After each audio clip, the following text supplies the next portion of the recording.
ಮಹಾರಾಷ್ಟ್ರದ ಪಶ್ಚಿಮ ಘಟ್ಟಗಳಲ್ಲಿ ವರ್ಣಾರ್ಭುಟ ಯಾದಗಿರಿಯ ಬಸವಸಾಗರ ಜಲಾಶಯ ಭರ್ತಿಯಾಗಿದೆ.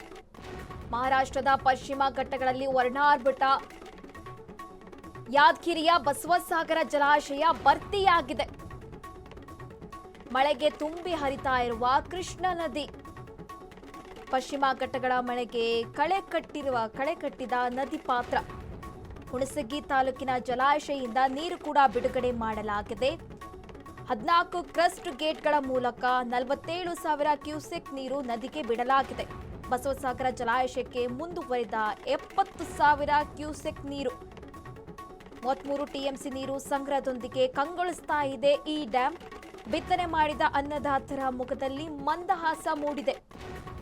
ಮಹಾರಾಷ್ಟ್ರದ ಪಶ್ಚಿಮ ಘಟ್ಟಗಳಲ್ಲಿ ಭಾರೀ ಮಳೆ ಆಗ್ತಾ ಇದೆ. ಈ ಹಿನ್ನೆಲೆ ಯಾದಗಿರಿಯ ಬಸವಸಾಗರ ಜಲಾಶಯ ಕೂಡ ಭರ್ತಿಯಾಗಿರುವಂತದ್ದು.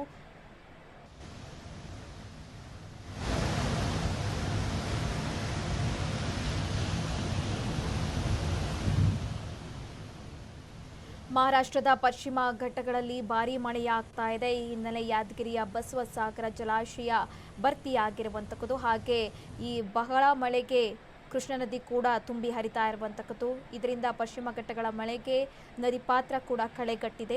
ಹುಣಸಗಿ ತಾಲೂಕಿನ ಜಲಾಶಯದಿಂದ ಕೂಡ ನೀರು ಬಿಡುಗಡೆ ಮಾಡಲಾಗಿದೆ. 14 ಕ್ರಸ್ಟ್ ಗೇಟ್ಗಳ ಮೂಲಕ 47,000 ಕ್ಯೂಸೆಕ್ ನೀರು ಕೂಡ ನದಿಗೆ ಹರಿಸಲಾಗಿದೆ. ಹಾಗೆ ಬಸವಸಾಗರ ಜಲಾಶಯಕ್ಕೆ ಇದೀಗ 70,000 ಕ್ಯೂಸೆಕ್ ನೀರು ಮುಂದುವರೆದಿದೆ.